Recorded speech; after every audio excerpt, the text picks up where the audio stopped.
Muy buenos días a todo nuestro auditorio. Estamos en nuestro último senior webinar de Alcompat Holcim de este año 2024, muy productivo.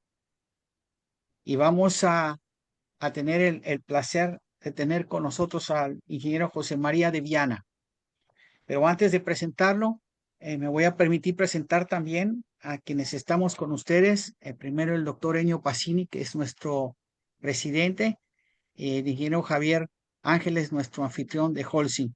Vamos a cederle la palabra al doctor Enio Pacini, nuestro presidente, para que nos dé la bienvenida y su mensaje. Ok, muchas gracias, doctor Pedro Castro. Es un gran placer hacer la apertura de esta senior webinar. Agradecemos mucho a Holcim, nombrando aquí a Javier Ángeles por ayudarnos y aportar tanto a nuestra querida Alcompat Internacional. Después también agradecer muchísimo al doctor José María de Viana por su presencia, por, por su tiempo dedicado a nuestra asociación. Quería decirle, doctor José María, que tú eres muy bienvenido. Vamos a apreciar mucho tu presentación, además con un tema muy interesante y conectado con los temas que llevamos en la Alcompat Internacional, la rehabilitación del acueducto de la Gran Caracas, un caso de patología compleja. Así que te escucharemos con mucha atención porque nos interesa muchísimo. Gracias. Gracias. Que tengas una buena conferencia y que nuestros asociados disfruten. Gracias. Muy bien, gracias. Al doctor Pedro Castro, gracias también por toda la gestión para que esto ocurra en la asociación. Gracias, doctor Pedro Castro. Adelante, Javier. Gracias, señor.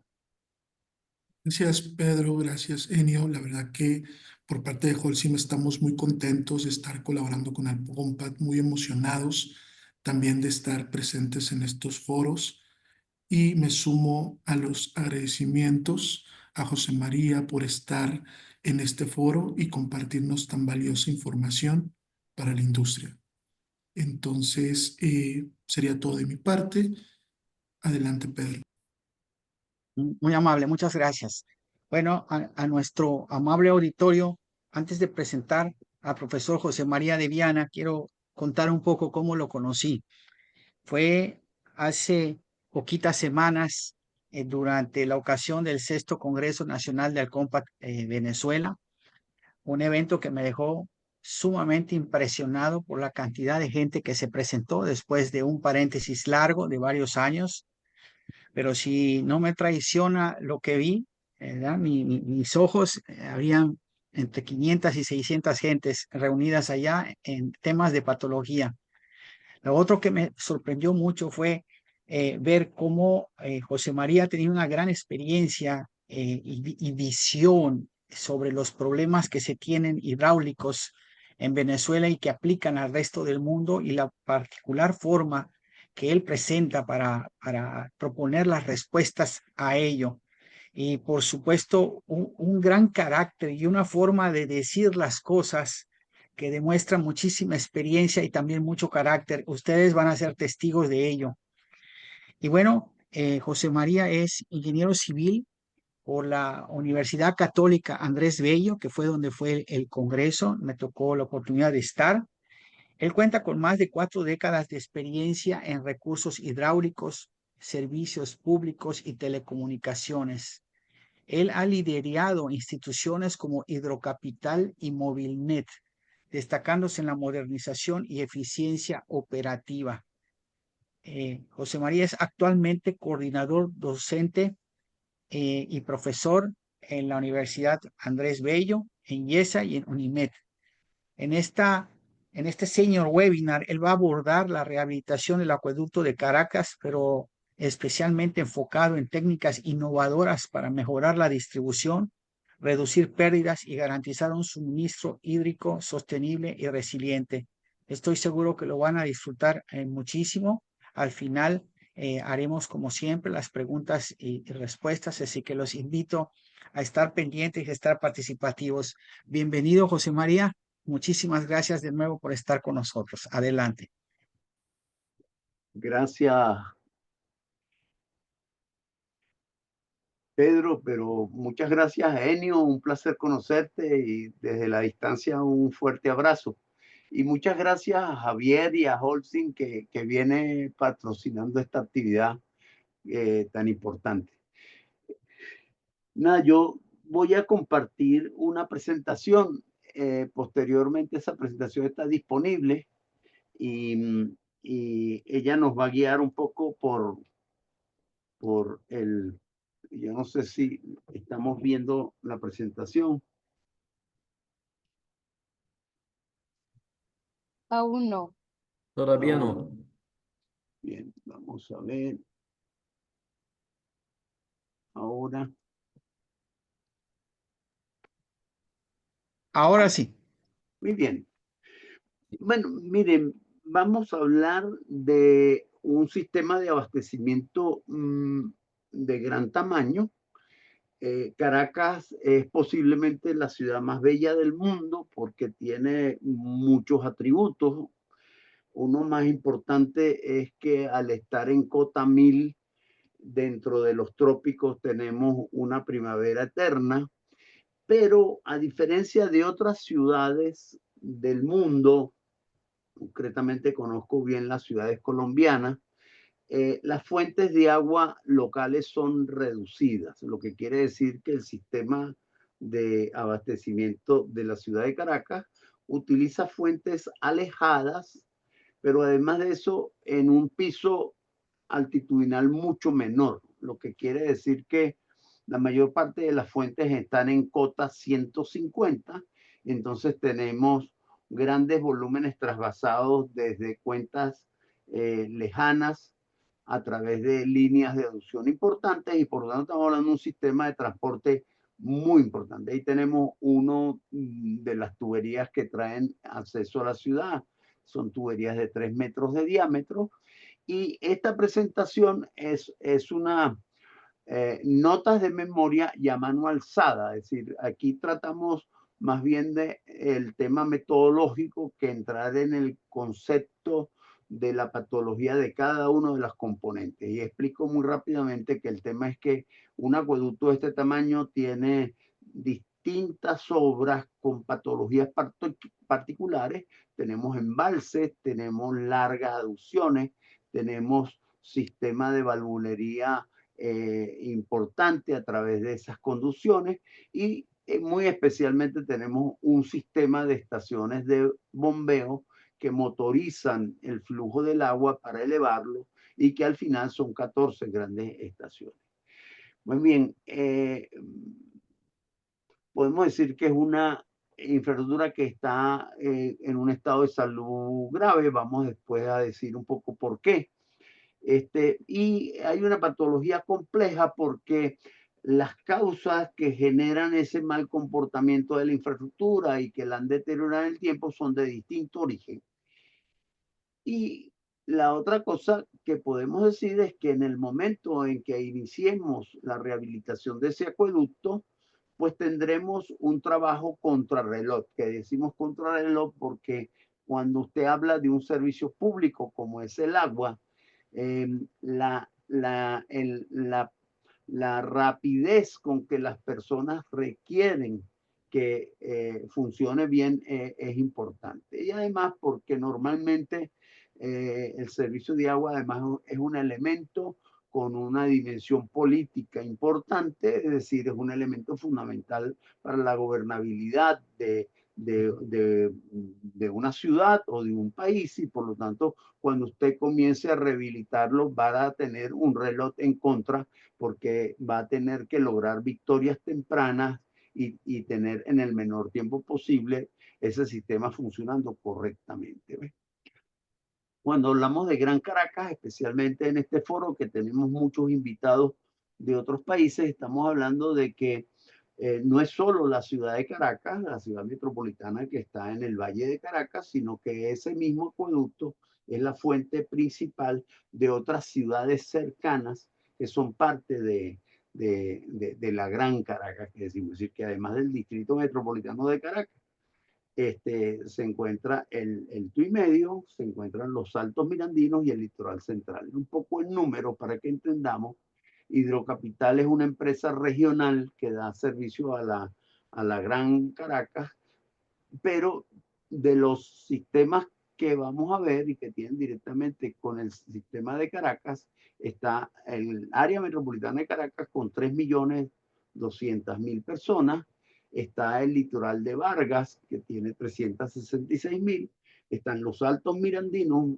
una ciudad que está por encima de Caracas, y está la ciudad Losada o el Tuy Medio, lo que quiere decir que ese sistema alimenta a 3 conurbaciones que son satélites de Caracas. Bueno, decimos que es un desafío porque este es un sistema en que no disponemos de historia médica reciente. Ha habido una parte de nuestra historia en donde se ha dicho que esa información no es de uso público y se ha cambiado la política con respecto a una larga tradición en Venezuela de transparencia en el caso de los servicios públicos. Eso quiere decir que cuando en el acueducto de Caracas, en toda su historia, ocurría algún problema, pues entonces no solamente era una noticia pública, sino que había acceso libre tanto a los investigadores y a los profesores, como también a los periodistas. Eso tenemos años que no ocurre, es decir, que no sabemos exactamente qué pasa, qué tipo de enfermedades ocurren y qué tipo de daños están pasando. Lo segundo que tenemos que decir, que el paciente no permite visitas, porque si para hacer esta presentación yo hubiese podido visitar algunos sitios y hacer algunas mediciones, sería más completo. En este momento el paciente no acepta visitas o el que lo cuida no permite que lo visitemos. Entonces esa es una hipótesis de trabajo.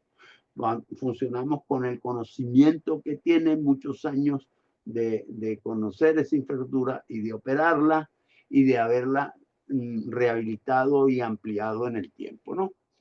Después, estamos frente a un caso que la sanación le interesa a muchas personas. Pues hay 4 o 5 millones de personas que sus vidas, cuando funciona mal el acueducto, están muy tristes y además muy oscuras porque sin agua limpia y suficiente las vidas de las personas es complicada y por lo tanto hay un enorme interés cuando usted revisa en encuestas en que las personas dicen cuáles son sus principales problemas. Este es uno de los problemas que se mete dentro de la casa de las personas y por lo tanto afecta seriamente la calidad de vida de los habitantes.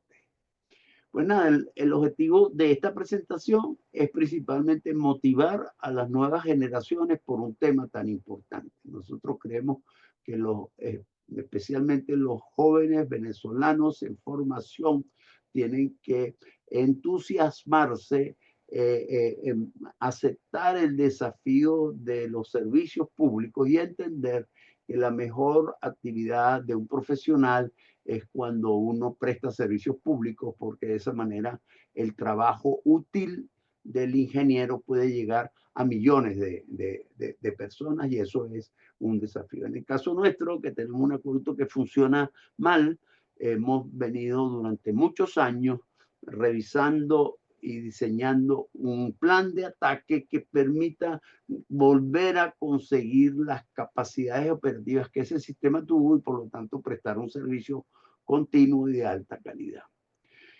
Entonces estamos más bien hablando de una metodología y además porque las cosas tan importantes como estas hay que conversarlas mucho antes de que comience la reconstrucción. La reconstrucción del acueducto pasará en algún momento, la rehabilitación la haremos, pero mientras tanto tenemos que conversar y que los jóvenes participen en esa discusión. Ok, entonces, comenzando con el diagnóstico grueso, el diagnóstico base de este acueducto. El acueducto tiene 3 problemas fundamentales, enormes, pero distintos.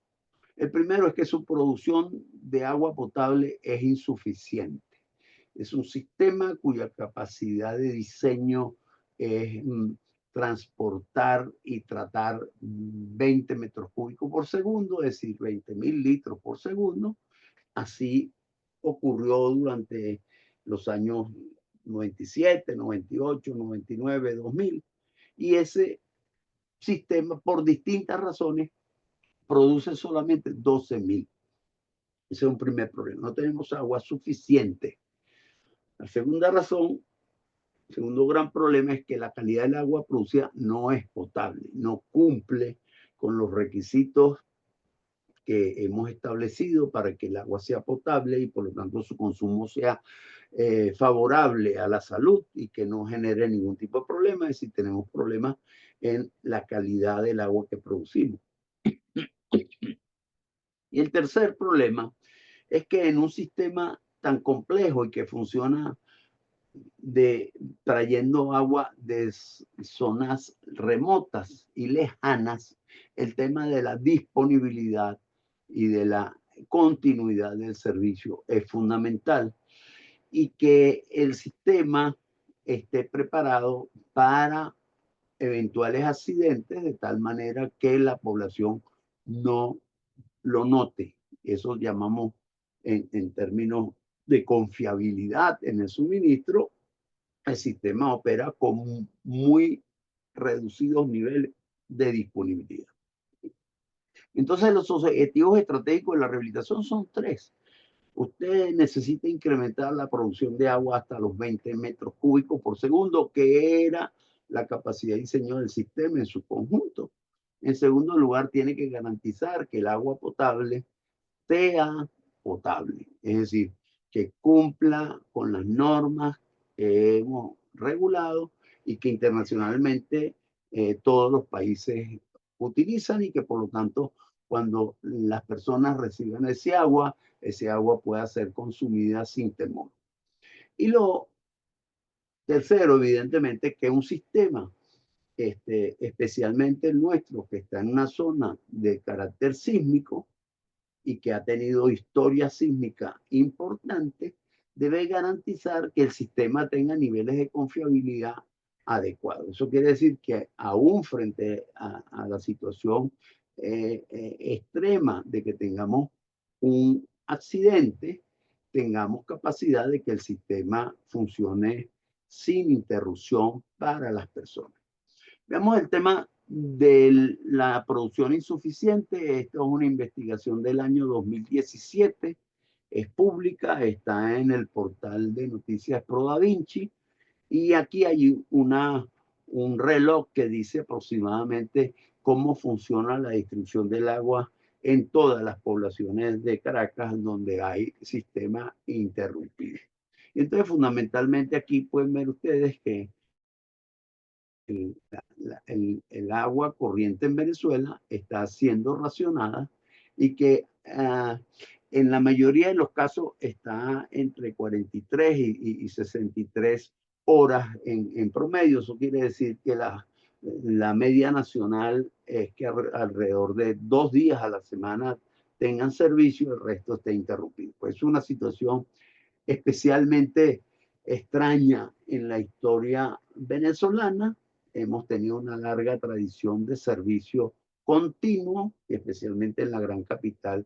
Eso era un estándar necesario. Como ustedes saben, el servicio interrumpido tiene muchísimos problemas, entre ellos el elevado potencial de contaminación de la red de aguas blancas.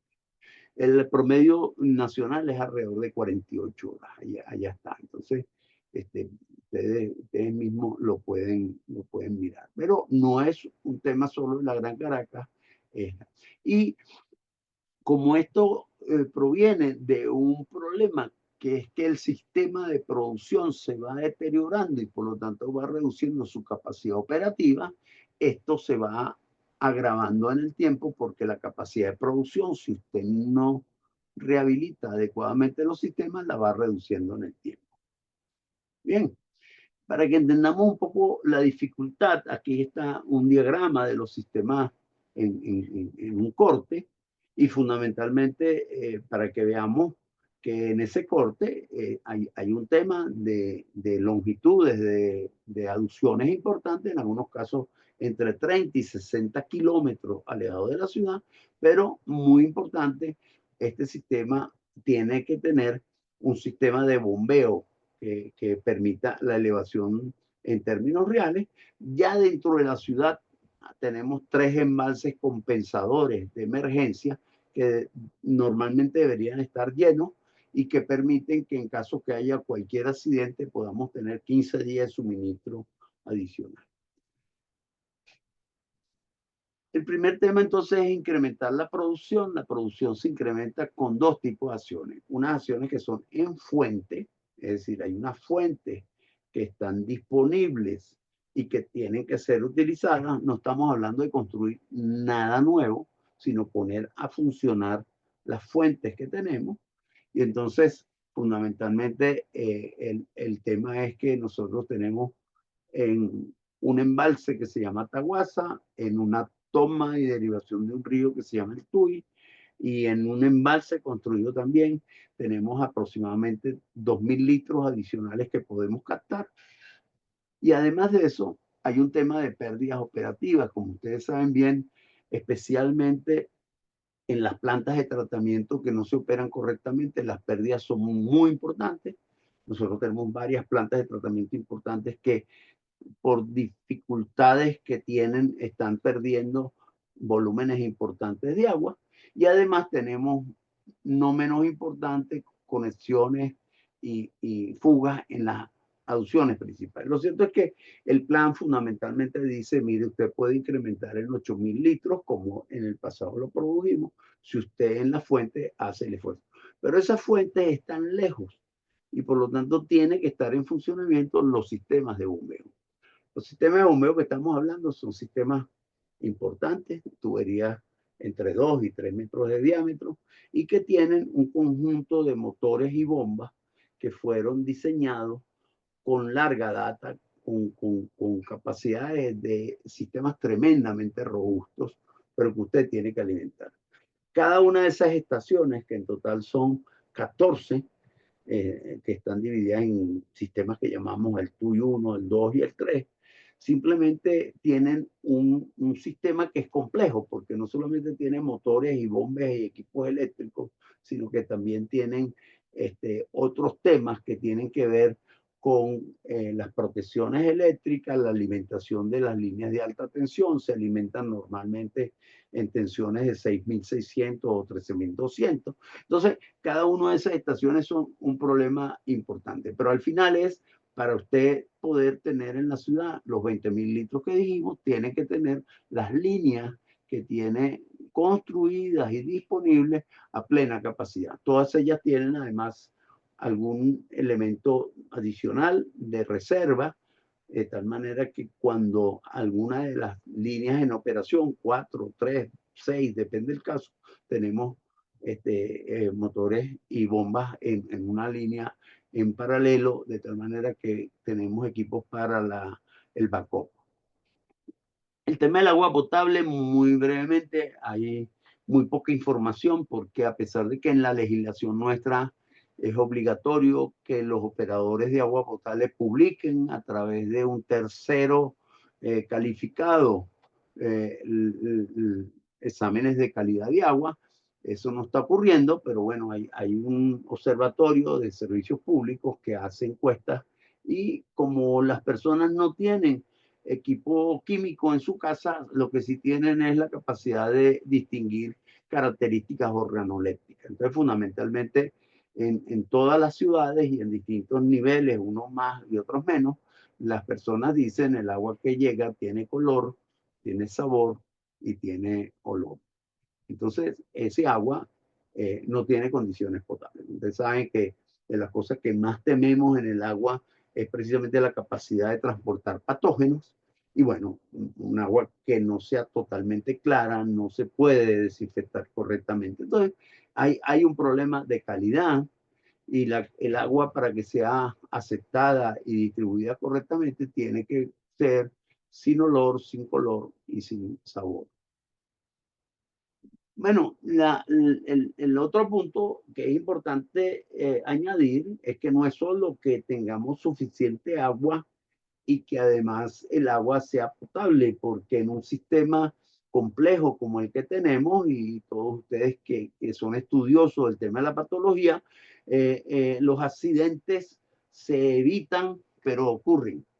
Entonces, sí, es muy importante que tengamos una política de mantenimiento predictivo y que antes que ocurran las cosas nosotros las detengamos, pero mire, hay que estar preparados para que en algunos casos ocurren eventos importantes.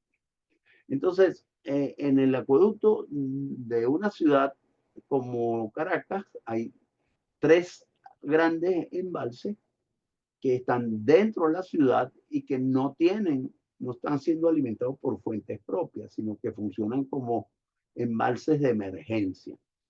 Entonces, la principal muestra es la vulnerabilidad del sistema nuestro, que esos embalses de emergencia están en muy bajo nivel. Quiere decir que realmente no están almacenando nada. Eso quiere decir que al ser la producción insuficiente, inferior a la demanda, no ha habido la capacidad en el tiempo de mantener niveles adecuados. Entonces, efectivamente, hay que llegar a ese nivel porque nosotros hemos evaluado el escenario donde podamos tener algún tipo de accidente de distinta naturaleza que requieran hasta 15 días de reparación. Por lo tanto, esos envases tienen que estar llenos. Muy bien, entonces, la otra cosa que hemos hecho es de memoria y de la antigua historia del acueducto, reconocer cuáles han sido los accidentes que en la historia de los sistemas de abastecimiento de agua potable nuestro han tenido mayor severidad y mayor duración. ¿Qué decimos severidad? Bueno, que el daño del accidente impidió la producción de agua a las personas, a la población, al sistema, o que la reparación duró importante cantidad de tiempo. Entonces, efectivamente, en la historia de nuestro acueducto han ocurrido accidentes, por ejemplo, de tipo eléctrico, en que alguna estación quedó fuera de servicio, inclusive tuvo accidentes, incendios importantes y pudo estar fuera de servicio por un tiempo prolongado. Y en otro caso, hay algunas estaciones que tuvieron inclusive inundaciones por crecimiento de ríos vecinos y también estuvieron fuera de servicio. Entonces, bueno, en el orden de esos accidentes, estamos también enumerando cuáles accidentes tienen que prevenirse, porque los accidentes de gran severidad y de larga duración son los más delicados. Entonces, lo que hay que decir es que en primer lugar hemos tenido accidentes que por incendio o inundación han sacado fuera de servicio estaciones del sistema. Eso significa que todo el sistema, al quedar fuera una estación, ha quedado fuera todo el sistema de alimentación y por lo tanto, en el caso de las estaciones 11, que significa primera del TUI 1, 21, primera del TUI 2 o 25, que es quinta del TUI 2, en su historia ocurrieron o eventos de incendio eléctrico o de inundación de estaciones que los quedaron fuera. Por lo tanto, de las primeras cosas que los médicos rehabilitadores de este sistema tienen que cuidar es, mire, vamos a revisar este sistema de protecciones eléctricas y vamos a revisar que el tema de las defensas contra inundación funcionen, porque esas fallas son muy severas y muy largas. La segunda cosa que ha ocurrido con gravedad es la posibilidad de que un transformador principal falle. Como ustedes saben, los motores funcionan en 6.200 o en 13.200, pero la alimentación viene en 115 kilovoltios. Entonces, los transformadores primero son hechos a la medida, no hay transformadores de ese tipo en otras actividades, están asociados con unos equipos de unas tensiones muy particulares y por lo tanto esos equipos tienen que ser construidos ad hoc. Lo que quiere decir que si usted tiene la falla en un transformador, tiene que tener otro de relevo, porque de lo contrario usted no va a tener forma de reponerlo rápidamente. Y el otro tipo de accidentes muy frecuente ha sido en la pérdida de los tableros de media tensión, especialmente accidentes eléctricos que se pueden resolver rápidamente si se tiene repuesto. Entonces, como una guía de qué cosas habría que reparar primero y qué tipo de cosas deberíamos tener equipo en depósito que permita frente a un accidente sustituirlo. En las aducciones, estos grandes tuberías que hemos visto procesos de desplazamiento y rotura posterior, es decir, son tuberías que pueden moverse, pero si usted no está observando la tubería, puede ser que un pequeño desplazamiento termine siendo después una rotura muy grande. Hemos tenido roturas por sobrepresión porque son sistemas con sistemas de protección de golpe de ariete que han sido mal calibrados y en el tiempo no han sido ajustados correctamente. Entonces hemos visto problemas de explosiones, de aducciones por el tema de golpe de ariete. Por lo tanto, mire, hay que revisar todos los sistemas de control de golpe de ariete. Y por último, tenemos un problema que si usted no vigila esa tubería, pues tiene un montón de conexiones no autorizadas. Bueno, en Venezuela tenemos una tradición importante. Durante algún tiempo nosotros tuberías de ese tamaño simplemente las vaciamos y las sellamos por dentro, utilizando simplemente tapones de madera, y eso es mucho más eficiente que cualquier otra opción, y eso significa, pero en el momento que una tubería pasa mucho tiempo sin la vigilancia adecuada, con toda seguridad tenemos en esas aducciones conexiones no autorizadas que están creando problemas. Bueno, y las averías típicamente mecánicas tienen que ver con pérdida de motores.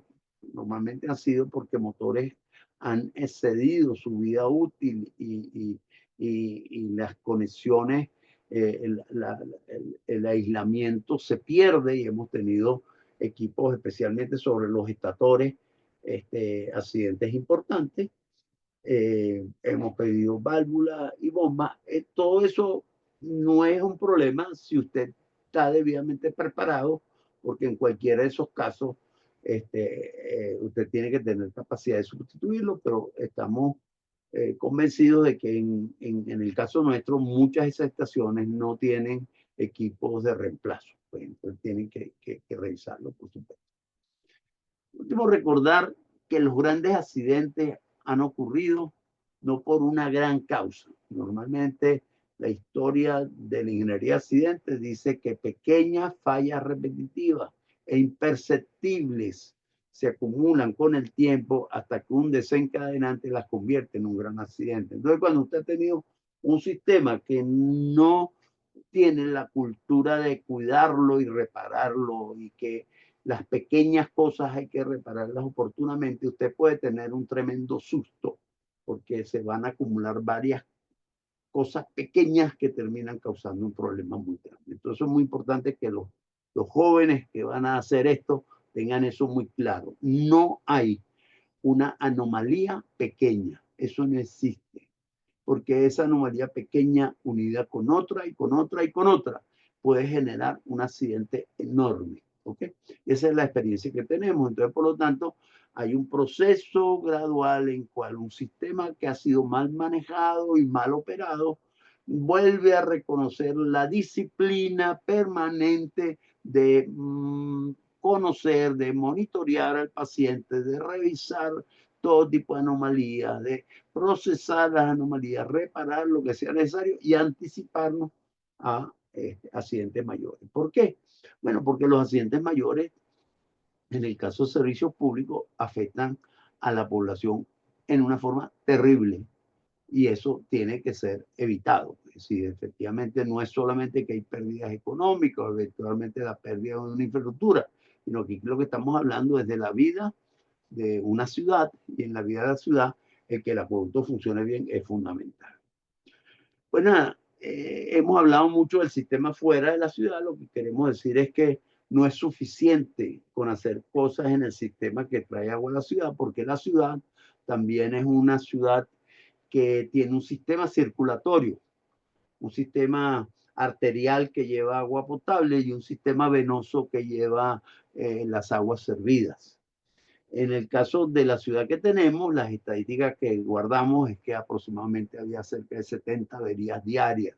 Y eso significaba entonces que usted tiene que tener capacidad. Por cierto, la mayoría de las averías son de tuberías de menor tamaño, pero también es verdad que una fuga pequeña puede generar un desplazamiento del terreno que genere fugas más grandes. Entonces, el otro tema que es importante que digamos es que una ciudad tiene que tener un equipo dedicado a permanentemente monitorear, observar ese sistema circulatorio. Prácticamente es cerca de 1 metro por habitante, es decir, que tenemos en el caso de la ciudad metropolitana cerca de 3.000 kilómetros de tubería. Algunas han envejecido, algunas están muy deterioradas, la mayoría de ellas tienen mucha vida por delante, algunas otras van a requerir procesos de rejuvenecimiento que implican eliminación de incrustaciones, colocación de camisas internas. Tenemos, de hecho, una importante aducción aquí, cerca de 4 kilómetros, que es el Alimentador Norte, una tubería de 2 metros de diámetro, que hemos hecho camisa de concreto en el pasado. Pues. Pero en lo que queremos decir allí, mire, en la ciudad se necesitan cerca de 100 colaboradores, técnicos y operarios que son competentes para resolver los temas dentro de la ciudad.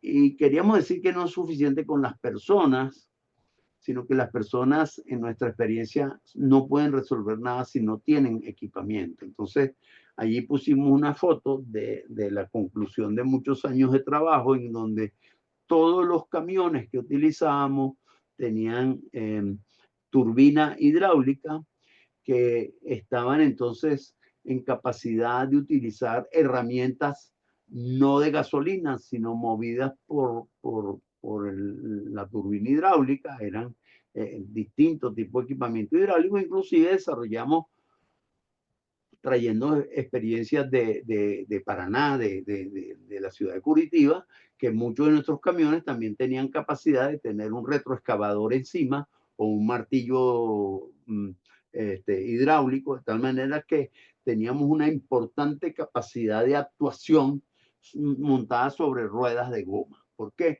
Bueno, porque las máquinas en una ciudad con oruga o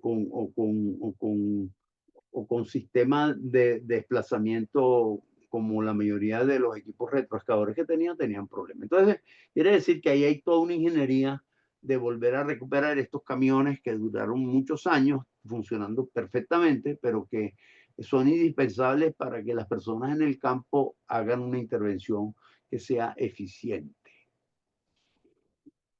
Bueno, y no queríamos terminar diciendo, porque los ingenieros normalmente hablamos de obras, motores, bombas, y no queríamos olvidar que uno de los problemas que hemos tenido tiene que ver con que los procesos de contratación que hacemos, si no son adecuados, vamos a tener muchos problemas, ¿no? Concretamente, hay un problema asociado con el tema de la transparencia, porque como esos dineros son dineros públicos, no hay que tentar a los que lo administran a tener desviaciones.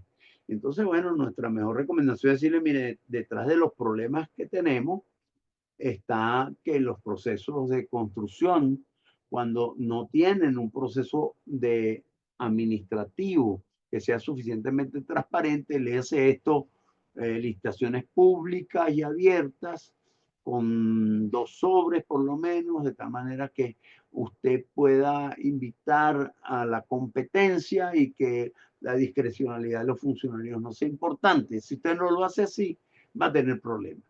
Quiere decir que va a contratar a lo mejor a los que no son competentes y normalmente usted va a tener que pagar la discrecionalidad del funcionario, termina siendo más costosa porque hay sobreprecios fundamentales, ¿no?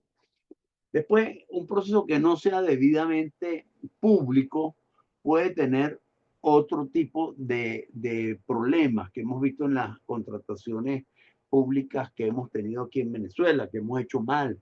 Estamos diciendo que algunas cosas las hemos hecho mal y por eso Por eso es que usted me dirá, bueno, ¿cómo es posible que un país que tiene tantos recursos o que tuvo tantos recursos tenga tantos problemas? Bueno, mire, porque también cuando hay mucho dinero, si usted no lo organiza correctamente y no lo administra de manera adecuada, el mucho dinero trae muchos problemas, ¿no?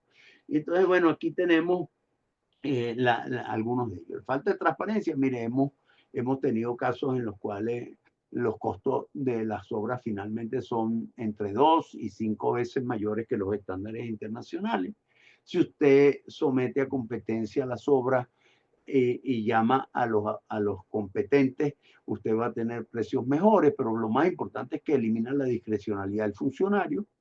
El segundo tema es el problema de errores técnicos conceptuales. Cuando usted en estos temas técnicos en donde todos estamos aprendiendo, lo mejor es que usted abra procesos de consulta, porque por ejemplo aquí tuvimos un caso que tiene que ver con trasvases de agua cruda, aguas servidas cruda a un embalse de agua potable, por ejemplo. Y en este caso, inclusive una inversión apoyada por los multilaterales, que algunas personas piensan que son inmaculados y puros y además no se equivocan. Mire, sí se equivocaron, pues.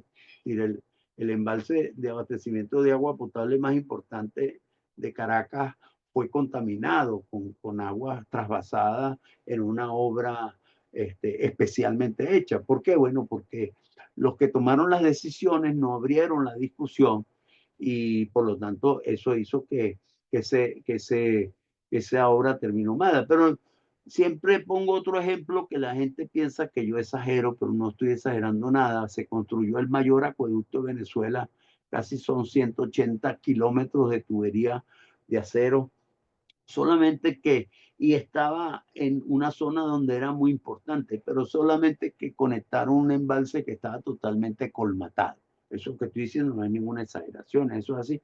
Ese acueducto está construido, nunca va a trasvasar agua. Bueno, esos problemas técnicos conceptuales, la mejor manera es que usted haga una discusión pública cada vez que hace una obra de este tamaño, porque habrá gente competente que le va a dar ayuda para que la obra no se haga o se haga correctamente, ¿no?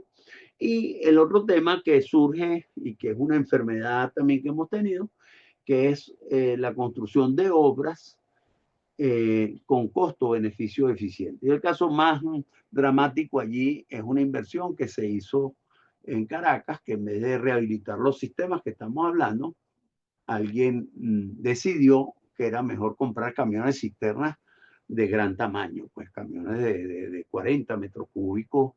Eso quiere decir que, bueno, primero que no pueden entrar en los sitios donde podemos tener problemas de abastecimiento, pero como ustedes saben que son ingenieros, la forma más costosa de transportar cualquier líquido es en camiones.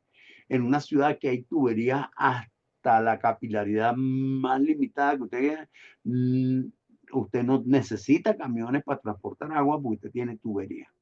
No, tiene que saber manejar las tuberías. Entonces, bueno, compramos 200 camiones. Entonces, no queremos terminar diciendo, mire, todo el tema es hacer una definición de las obras que tenemos que hacer, sino que aquí no es solo importante el qué, sino que es muy importante el cómo. En la experiencia nuestra, si usted hace los procesos siguiendo los procesos adecuados de transparencia, de invitación de opiniones, de discusión pública, usted va a tener lo que tuvimos durante mucho tiempo, que eran obras bien hechas a precios están internacionalmente razonables y que funcionan adecuadamente. Nosotros tenemos en este momento muchas obras que no cumplen eso y entonces simplemente queremos decir, no es suficiente que usted define el qué y que los ingenieros definan el objeto de la contratación correctamente, sino que es muy importante que utilicemos las mejores prácticas que siempre las tuvimos y que hay mucho que aprender porque en las obras hay mucho tropiezo, pero hacerlo de acuerdo a los procesos de transparencia y con el mayor tipo de capacitación técnica garantiza que hagamos las cosas bien hechas. Bueno, con esto termino la presentación y estoy dispuesto para que atendamos las preguntas de ustedes con mucho gusto.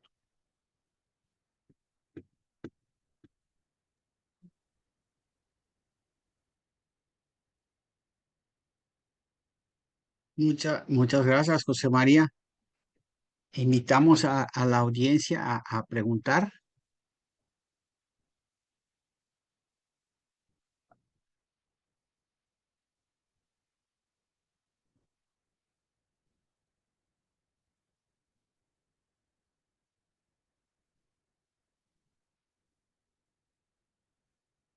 Mientras se animan a preguntar. Bueno, aquí hay una pregunta de Ana Viloria. Dice, cuando usted habla de colaboradores necesarios para asegurar el mantenimiento del servicio de agua potable, y si usted tuviera que decidir qué lugar le daría a una organización comunitaria desde Gente del Agua Caravali.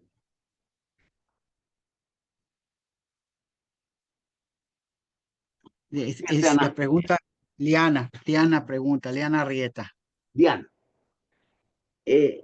fíjese lo siguiente, ¿no? Durante algún tiempo se trató de incorporar a, a- a la población en los problemas del servicio de agua. Es una iniciativa correctísima, correctísima para que ellos digan cuando funciona mal. Y, pero yo le quiero decir una cosa, cuando el acueducto funciona perfectamente, la gente tiene demasiados problemas para estar ocupándose del agua. La gente se ocupa del agua porque la autoridad competente no lo resuelve. ¿Me explico? Es decir, usted puede tener todas las reuniones de participación y de información. Eso es correctísimo. Pero mire, corregir los problemas, diseñar los problemas, requiere capacitación técnica y requiere experiencia. Y evidentemente en ese proceso de participación de la sociedad participa y aprende cosas. Pero en algún momento quiero transmitirles que se trató de utilizar la participación popular para terminar responsabilizando a la gente del mal servicio. Y eso es algo que es incorrecto, porque ni las personas tienen competencias para manejar el agua potable, pero tampoco la energía eléctrica, pero tampoco las telecomunicaciones. Esa es función de unas empresas especializadas que funcionan con altos niveles de competencia y que son muy eficientes y que todo lo que hagan por transmitir información está correcto. Pero es una vía equivocada pedirle a las personas que resuelvan los problemas, porque ese tipo de problemas que estoy hablando son problemas que requieren recursos importantes, conocimiento técnico, inclusive en algún caso hasta tecnología que nosotros no controlamos, ¿no? O sea, las estaciones que estamos hablando allí son estaciones de gran tamaño y requieren la participación experta. Entonces, bienvenida a la participación popular, pero a excepción de casos muy especiales y contados, la comunidad sola no puede resolver los problemas de manera eficiente. Muy bien, muchas gracias. Hay otra pregunta, hay varias, ¿eh?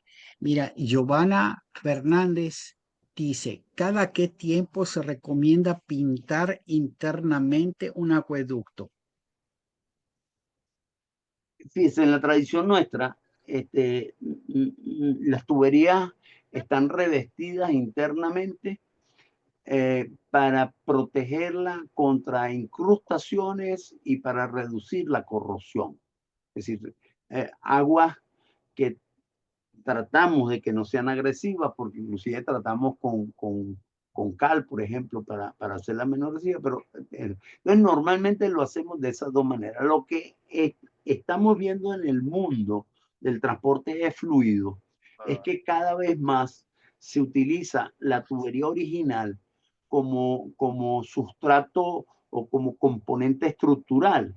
Y entonces hay toda una tecnología de rejuvenecimiento interno, en muchos casos originado por las incrustaciones que van reduciendo la capacidad portante y por lo tanto hay todas unas tecnologías, muchas de ellas importadas de la industria del petróleo, por el cual nosotros removemos las incrustaciones con sistemas de elementos que metemos dentro de la tubería, pero después en la reingeniería, más allá que un tema de pintar, estamos hablando de que los nuevos recubrimientos o los hacemos para reducir la corrosión, lo hacemos para aumentar la capacidad de conducción, es decir, reducimos la rugosidad a través de la utilización.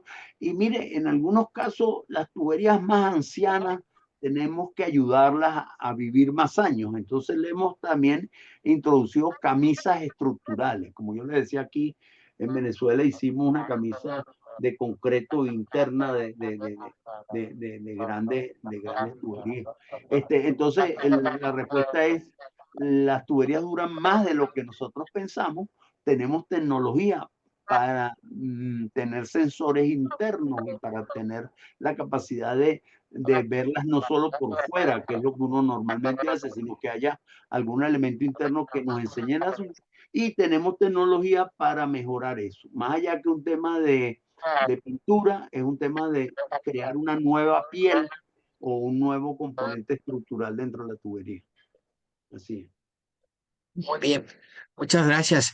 Un comentario y luego otra pregunta. El comentario es de Ana Viloria. Dice, nosotros tenemos 5 años funcionando.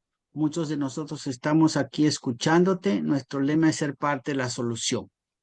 Así Luego es. otra pregunta que dice de Feliciano. Dice, ¿cuál es el estimado de recursos para recuperar el sistema de agua potable de Caracas y otras hidrológicas?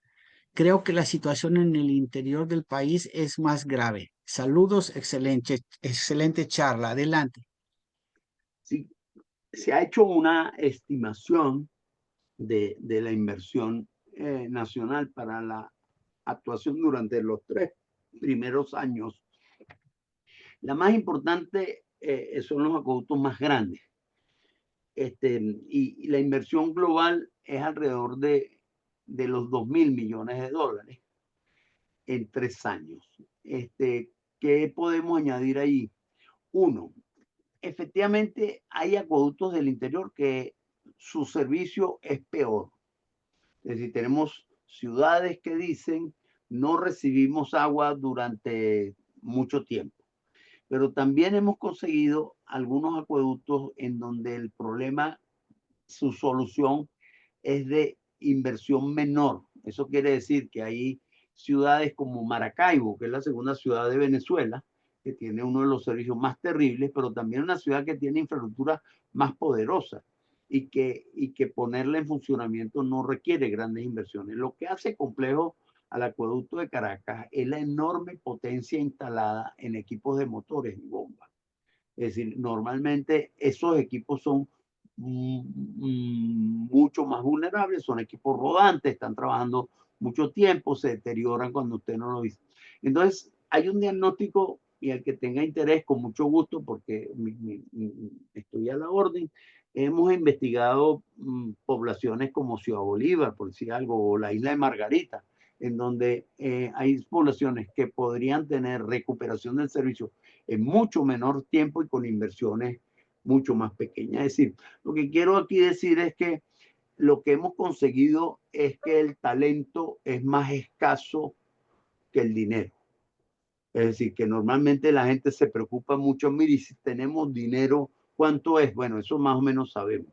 Pero lo que sabemos nosotros es que las cosas funcionan mal, no es porque haya solo poco dinero, sino que también el talento no permite que vean cuál es el problema y cómo y por eso me encanta cómo ustedes utilizan el término de patología. Es el mismo caso de un médico. Si usted no conoce el problema clínico, usted no va a curar al paciente. No importa que tenga dinero y un montón de medicina. Entonces, muy importante aquí, creemos que hay una labor de capacitación y formación de una nueva generación de ingenieros muy importante para que estén a la altura del problema que tienen. Gracias, José María. Mira, una pregunta de Tomás Morocho de Ecuador. Dice, excelente conferencia. Mi pregunta es, ¿el abastecimiento de agua en el mundo es crítico? ¿El agua será motivo de grandes disputas o de disputas graves? Aquí en Ecuador el problema es muy delicado al abastecimiento de agua. Cuando llueve hay abastecimiento y cuando no llueve el problema es muy serio. ¿Cuál es el criterio sobre el futuro del agua? Adelante. Bueno, fíjese, hay dos cosas que tenemos que ver. Primero, que la población, especialmente en nuestros países, cada vez crece más despacio. Es un primer dato, porque algunos todavía tienen una información maltusiana que dice estamos creciendo al 2-3%. Nosotros vamos creciendo cada vez menos, porque la vida moderna hace que la mujer en actividad profesional reduce su fertilidad, tiene menos hijos, y entonces eso está pasando que ya en América Latina, Cuba y Uruguay no crecen. Y lo mismo está pasando aquí. Entonces, lo primero que tenemos que decir, las ciudades no siguen creciendo con la misma velocidad que antes. Esa es la primera. La segunda es, mire, cuando usted tiene un acueducto debidamente manejado y usted distribuye el agua mediante medición, la cantidad de agua que se reduce cuando hay un manejo adecuado es muy importante. Eso quiere decir que, bueno, que cuando nosotros comparamos ciudades en Chile, por ejemplo, donde la medición de los acueductos es estricta y hay unas tarifas reales que son muy benignas cuando usted consume poco, pero si usted tiene acceso, tiene una señal de precio importante. Entonces, efectivamente en el mundo va a haber problemas por el agua. En nuestro caso y en nuestros países, los problemas de agua son por mal manejo de los recursos que ya tenemos. Es decir, fíjense que en lo que yo hablé allí no se habla de ninguna obra nueva. Usted dice, bueno, pero es que no tienen nada que hacer. No, tenemos una cartera de proyectos para hacer después. Pero fíjense que los problemas de agua tienen que ver con un sistema que funcionaba bien y no lo manejamos correctamente. Entonces es una cosa muy importante. Lo que sí va a ser cada vez más escaso son los recursos económicos. Mire, no solamente el agua es escasa, lo que sí es cada vez más escaso es que no tenemos dinero para malgastarlo, para hacer obras equivocadas, para hacer obras que cuesten más caro de lo que sea. Entonces, en el caso de todos los sistemas, en el caso de Venezuela, que además tiene una tradición de construcción de infraestructura importante, que durante muchos años construyó infraestructura de muy buena calidad y está disponible, el problema fundamental nuestro es un problema de manejo. Entonces yo le quiero dar una buena noticia. Si usted recupera lo que tenemos y lo pone a funcionar, la sorpresa y la alegría colectiva de lograr esa maravilla que es tener el primer servicio fundamental, que es el agua potable funcionando, eso le va a cambiar la vida. Entonces, yo quiero transmitirle que efectivamente, ahora, usted sabe lo que pasa, que cuando la gente no sabe del tema, entonces para echarle la culpa a alguien, le echan la culpa a Dios o al cambio climático. Es decir, se quita la culpa, porque si la culpa la tiene Dios, pues mire, ¿cómo le vamos a reclamar a Dios? No, mire, todo lo que yo he revisado es que el servicio funciona mal por culpa. Que si lo hacemos bien, los embalses que tenemos y la infraestructura que tenemos dará un buen servicio, y eso es la buena noticia quizás de esta conferencia. Muchas gracias. Eh, Voy a hacer un comentario de Ana Viloria. Dice, somos 7 ingenieros voluntarios que apoyamos a la hidrológica a resolver problemas. Tenemos una organización de voceros de macrosectores que ofrecemos información de roturas, fallas en el suministro, etcétera. Creo que en la reconstrucción del país, dadas las condiciones que están nuestros grupos de aportes, grupos de voluntarios, proporcionando información, es una gran ayuda desde este punto de vista. ¿Qué opinas, ingeniero Viana? Aquí dice que es Liana Rieta la que hace la pregunta. Mira, excelente, es decir, la contribución de los ciudadanos es muy importante, pero la responsabilidad y los recursos escapan de la buena fe y disposición de los ciudadanos. Es decir, cuando usted ve lo que necesitamos para reparar un tubo del tamaño que es y las competencias. Entonces, lo que yo quiero decir, la colaboración es bienvenida, pero mire, tenemos que tener unos servicios públicos con gente competente, con recursos adecuados, de tal manera que cuando me diga que hay una rotura, yo debería tener un acuerdo de servicio que antes de 24 horas eso esté reparado, ¿me entiendes?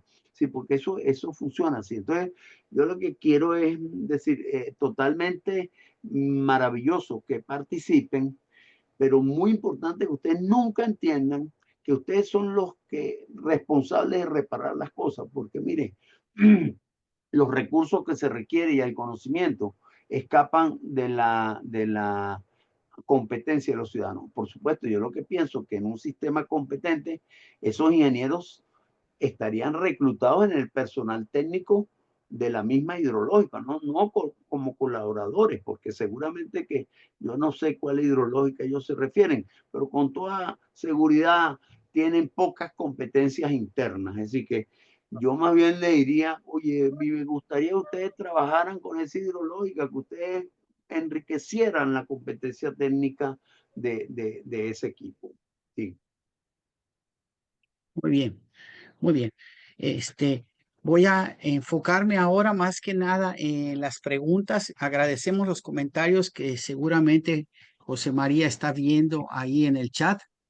Entonces, este tiene de Julio César, Raimundo Gamarra dice, ¿cómo se protegen las tuberías de acero al carbono enterradas porque son vulnerables a la corrosión? En Perú se usan mucho las tuberías de hierro fundido dúctil, que son más durables. Gracias por sus comentarios y felicitaciones por la excelente ponencia. Sí, fíjese, hay un compromiso allí porque el hierro dúctil es muy robusto contra corrosión y de hecho lo utilizamos también, pero es muy mal material cuando las presiones internas son importantes. Entonces hemos visto, en el caso nuestro tenemos tuberías de gran diámetro, por lo tanto muy sensibles al tema de la presión interna. Cuanto más importante es el diámetro, pues los esfuerzos son mayores. Entonces, es esa situación de extrema solicitación interna. Cuando hablamos de eso, hablamos de que las tuberías de conducción pueden tener 300 metros de columna de agua, mientras que las tuberías que tenemos en la red tienen 100 metros solamente. Entonces, claro, las que tienen tanto son de acero por razones estructurales. Pero bien usted lo dice, tenemos un problema de corrosión. La corrosión no es inevitable. Nosotros tenemos mecanismos a través de sistemas eléctricos o también de revestimiento para protegernos contra esa corrosión. Inclusive le contaba que en el caso nuestro, aquellas tuberías que en el tiempo la corrosión nos ganó la batalla, hemos hecho camisas internas de concreto que han renovado la vida. Pero efectivamente nosotros también, no solamente hierro fundido, estamos utilizando dentro de la red de distribución la utilización de materiales de plástico certificado también es muy útil porque son muy fáciles de construir y son muy robustas en su vida también. Así es. Muy bien, muchas gracias. María Pérez pregunta, ¿qué acciones técnicas se plantearían para usar en la rehabilitación del acueducto de Caracas? Bueno, fíjese que de las cosas que hemos visto que es más crítico es el tema del talento.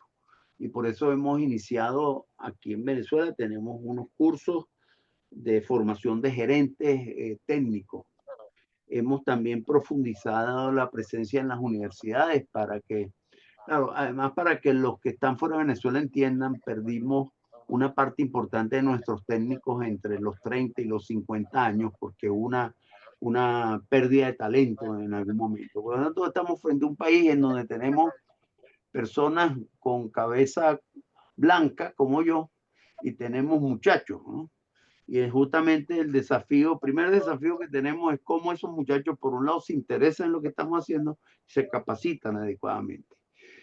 Hemos hecho una revisión de dónde pensamos que son los problemas importantes y hemos hecho también una exploración del tema de las nuevas tecnologías para que eso se haga. Creo que el país se ha preparado para hacer la rehabilitación de sus mayores sistemas en forma muy eficiente y en forma muy eficaz. Eso es lo que podría decir. Y el recurso que hemos visto con más preocupación es la formación de los jóvenes, pues esos muchachos de 25 o 30 años que están saliendo de las universidades, de las escuelas técnicas, mejorar su formación para que puedan rehabilitar y luego operar sus acueductos correctamente. Muchas gracias, José María. Hay muchos comentarios, varios de ellos felicitando, otros muy interesantes. Vamos a dar espacio para dos preguntas más. Una de ellas es de Saraí Montiel. Dice, hablaba de que el agua no está cumpliendo en cuanto a calidad. ¿Cuál es el método o proceso que se está implementando para que cumpla y esta a su vez pueda utilizarse? Bueno, fíjese, en calidad hay cosas que hacer, ¿no? En primer lugar, hay unas cosas a nivel de las fuentes. Yo dije que en el caso de algunos acueductos, las fuentes se han contaminado con trasvases que hay que detener, porque son trasvases de agua. En el caso del acueducto de Caracas tenemos el embalse de Camatagua. Pero en otros embalses totalmente virginales, porque yo quiero transmitir que la mayor parte de los embalses para agua potable de Venezuela se construyeron en parques nacionales y en reservas naturales. Es decir, hubo suficiente capacidad de planificación para que allí donde poníamos las reservas de agua potable haya una figura de protección. Lo que quiere decir que el agua cruda en general es de bastante buena calidad. Problemas que tenemos. Si los que manejan ese embalse no saben y no tienen la curiosidad de preguntar, porque usted puede ser que no sepa de algo, pero preguntar en el tiempo moderno, fíjense cómo estamos hablando, no importa la distancia.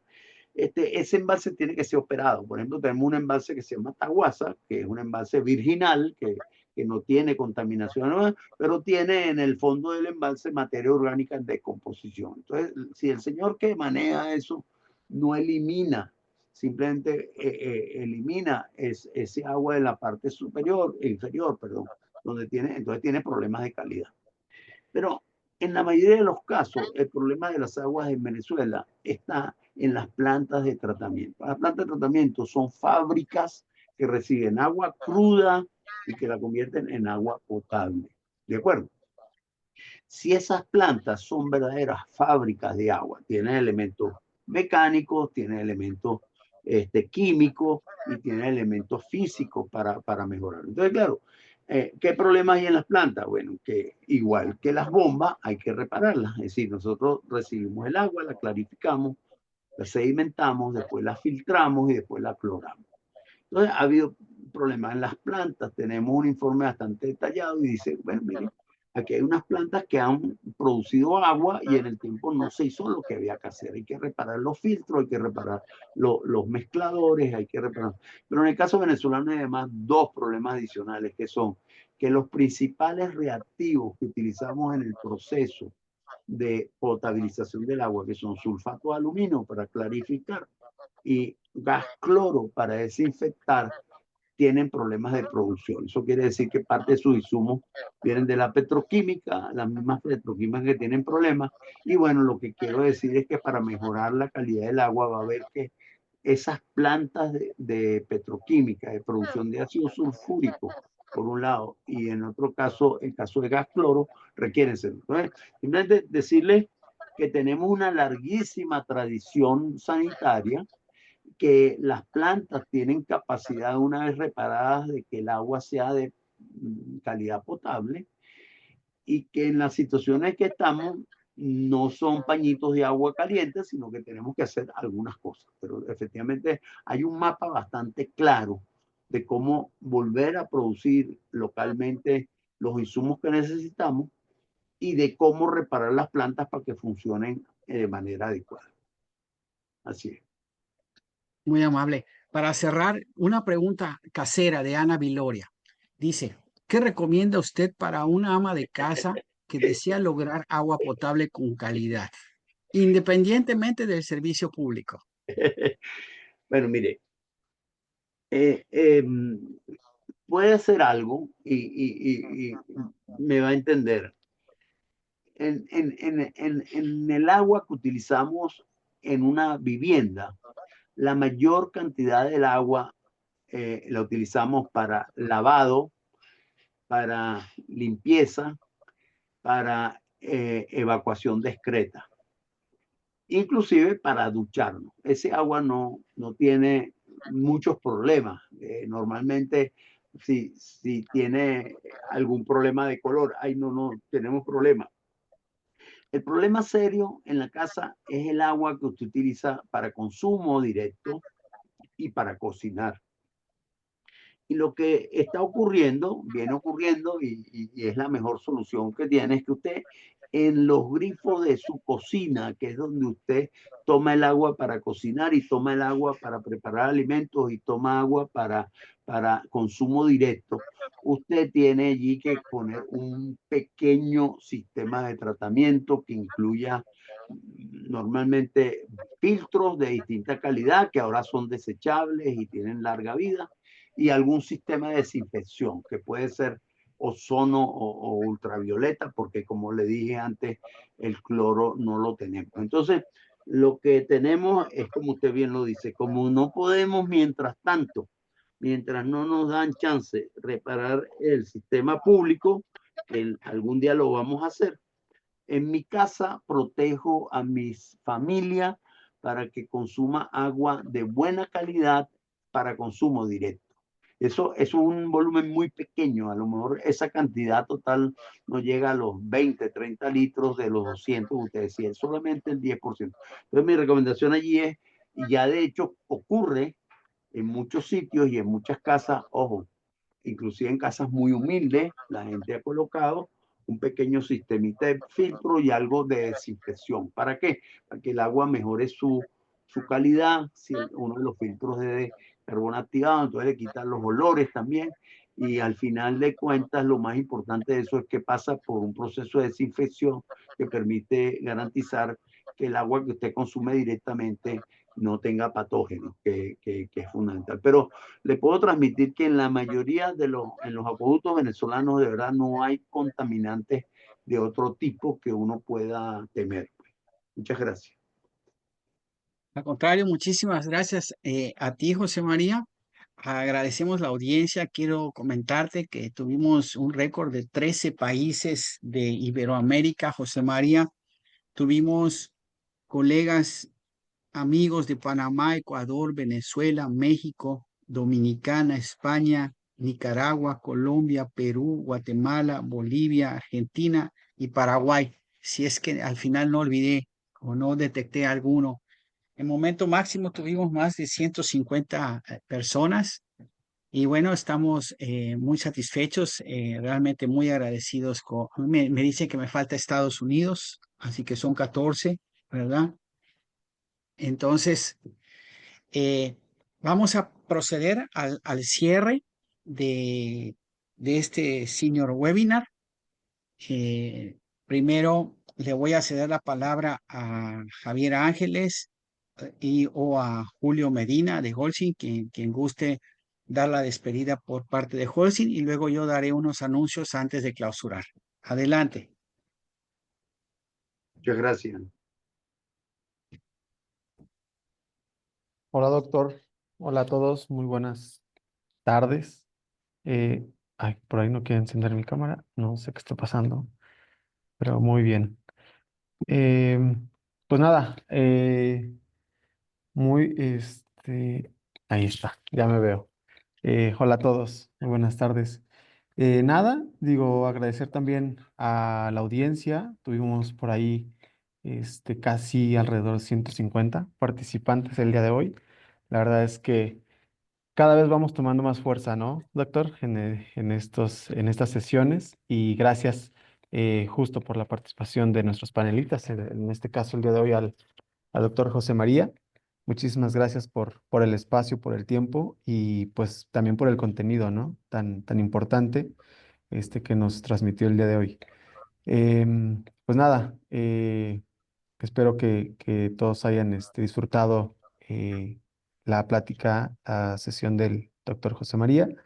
Entonces, pues seguimos, doctor, seguimos generando o vamos a generar el calendario para el próximo año. No vamos a parar para que estén atentos, la audiencia que nos acompaña el día de hoy, estén atentos a las publicaciones, tanto de Alcompat como de Holcim, que estamos haciendo bastantes esfuerzos en ese sentido para hacer llegar todos estos contenidos.